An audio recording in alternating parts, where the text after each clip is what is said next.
that the county has any recourse right now other than to bring an action to enforce the terms of the urban growth plan. That would be the way that I would recommend that we would proceed if it comes to that point. As far as the election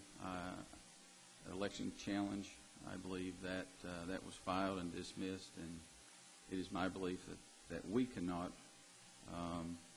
bring that lawsuit again.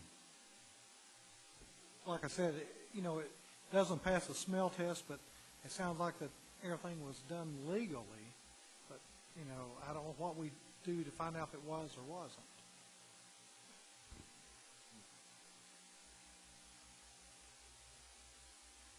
Okay, Commissioner Ballard. This is directed towards the law director. John, I would imagine the lawsuit that could resolve itself in 50 days would be a lot quicker than the Attorney General in any investigation that he would undertake. The statute provides that an election challenge must be heard within 50 days. And my second question is, since this was a voluntary non-suit, you actually could refile the lawsuit within 1 year? Well, I don't really want to get into the legal ramifications of that here, but there's at least a difference of opinion as to whether the saving statute would apply, whether we could, in fact, reinitiate the lawsuit.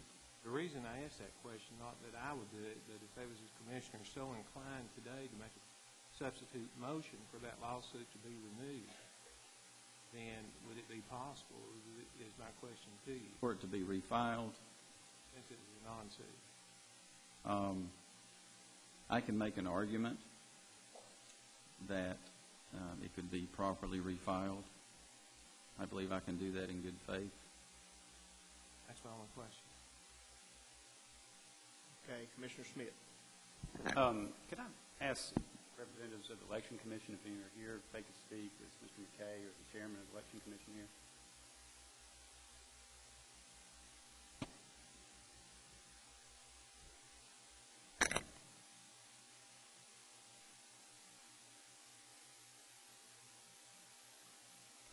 Good afternoon. I'm Pam Reeves. I'm chairman of the Election Commission.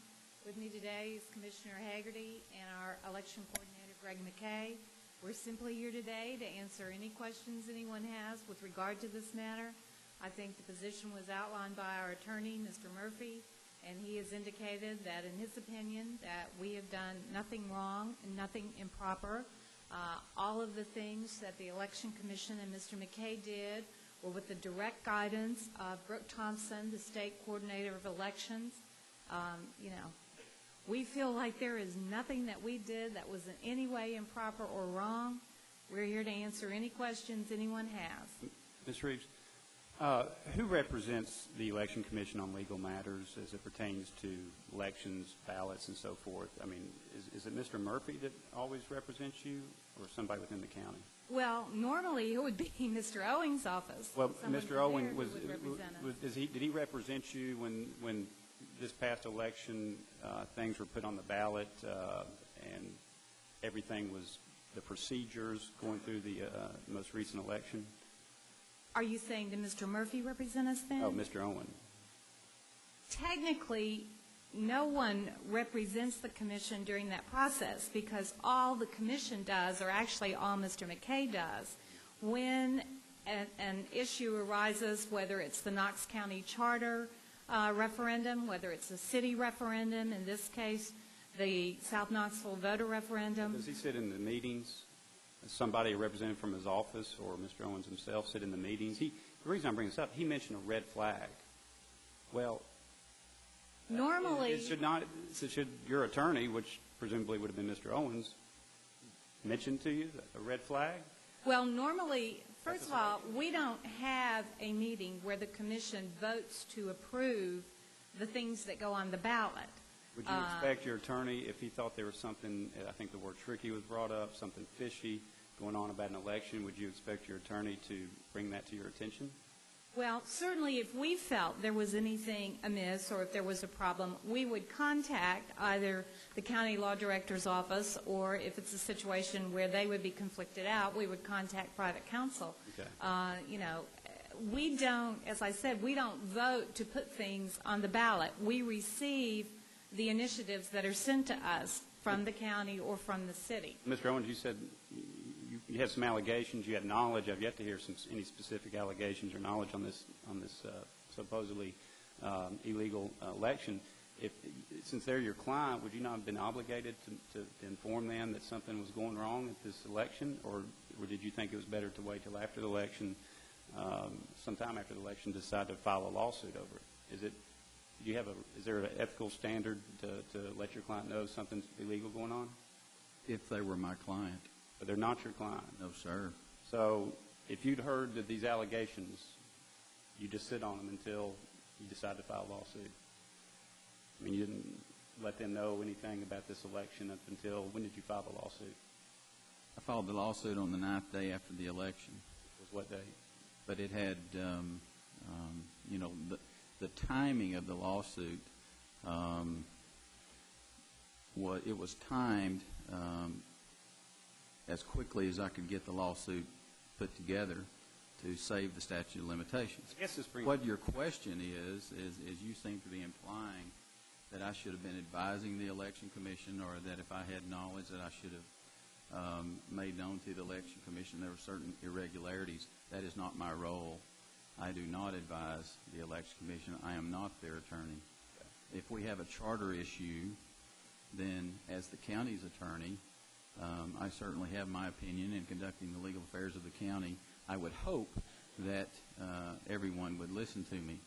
The Election Commission seeks their advice and counsel from Brooke Thompson, as I understand it, the state election coordinator of elections.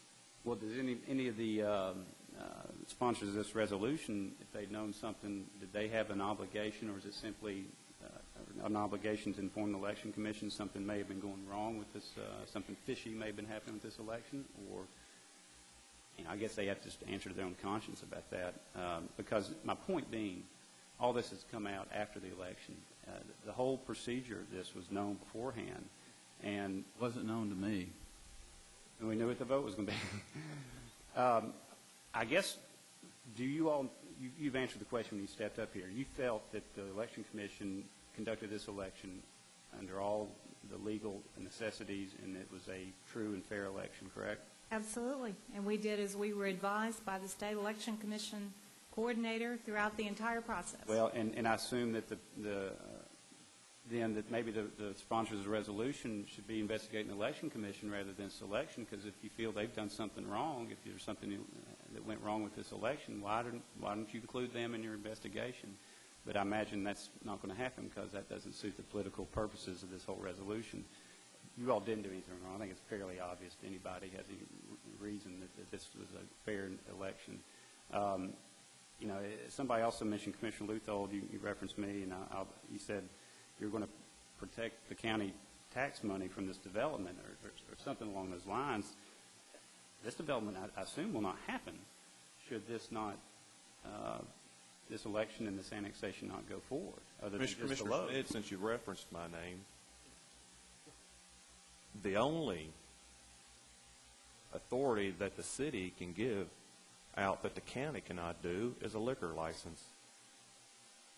It's my understanding there's 3 restaurants that are due to open in that area, and not any of them serve alcohol. So I'm not sure what they're seeking from the city. I think they're seeking the opportunity to have restaurants that serve alcohol, which do quite well, and I imagine quite better in terms of revenue. Well, the Lowe's is going in without... And they're not involved in this. We get every penny of their tax money.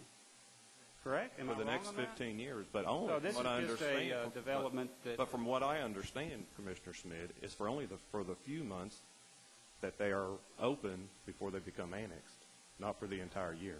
That's not true. Is that not true? Okay. And, do people feel that if the city gets tax revenue, that we're cheated, those of us in the county-only section?